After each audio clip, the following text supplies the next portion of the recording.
Les obstacles sont bons pour nous. Parfois, on ne se rend pas compte à quel point certaines circonstances de vie peuvent au final nous servir.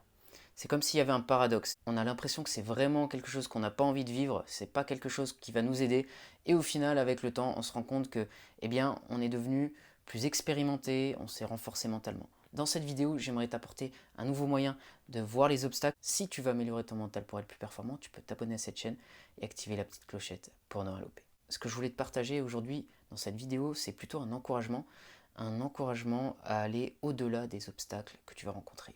On va tous en rencontrer, peu importe les objectifs qu'on va poursuivre. On va rencontrer des obstacles mentaux, on va rencontrer des obstacles dans l'exécution de ce qu'on veut faire, on va rencontrer des obstacles dans notre environnement. C'est normal, c'est quelque chose qui va arriver. C'est des problèmes qui vont naître et donc il va falloir s'en occuper. Si tu vas au-delà de ces derniers, tu vas devenir meilleur.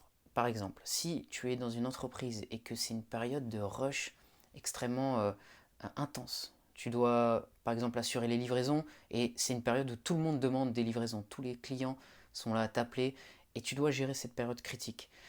Au bout de cette période, tu verras que mentalement tu seras meilleur, tu vas te renforcer. En fait, ce qui se passe, c'est que ton cerveau, les différentes parties de ton cerveau, que ce soit le cerveau préfrontal, le cortex préfrontal, qui lui s'occupe de l'attention, de la stratégie, ou ça peut être aussi le cortex euh, dans son ensemble qui va lui s'occuper plutôt des automatismes de la mémoire.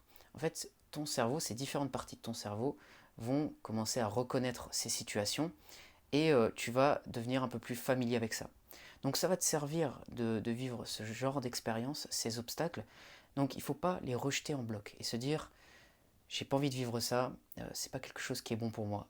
Ça va t'aider à certains niveaux, ça va te permettre vraiment d'en apprendre sur toi-même. Donc si tu vis ces périodes-là, ne perds pas espoir et dis-toi que de l'autre côté, ça va t'apporter quelque chose. En fait, tu as plusieurs manières de vivre l'expérience. Soit tu vas te battre, soit tu vas fuir, soit tu vas être paralysé. Donc lorsque tu as ces peurs-là qui montent, cette peur, cette panique qui peut monter quand la pression devient plus intense, à ce moment-là, tu peux avoir différents comportements qui vont te permettre de vivre l'expérience différemment également et d'avoir un résultat différent surtout. Donc ne vois pas ça totalement négativement, ça permettra de vivre l'expérience d'une meilleure manière. Donc voilà pour cette vidéo, j'espère qu'elle t'a aidé. Si c'est le cas, tu peux mettre un j'aime, tu peux t'abonner à la chaîne si tu veux d'autres contenus sur la préparation mentale. Et si tu veux aller plus loin, c'est-à-dire avoir une stratégie en termes de préparation mentale pour avoir la meilleure performance possible dans tes projets, tu peux me contacter, il y a mes infos dans la description, on peut en discuter. Voilà pour cette vidéo, je te dis à bientôt pour la prochaine.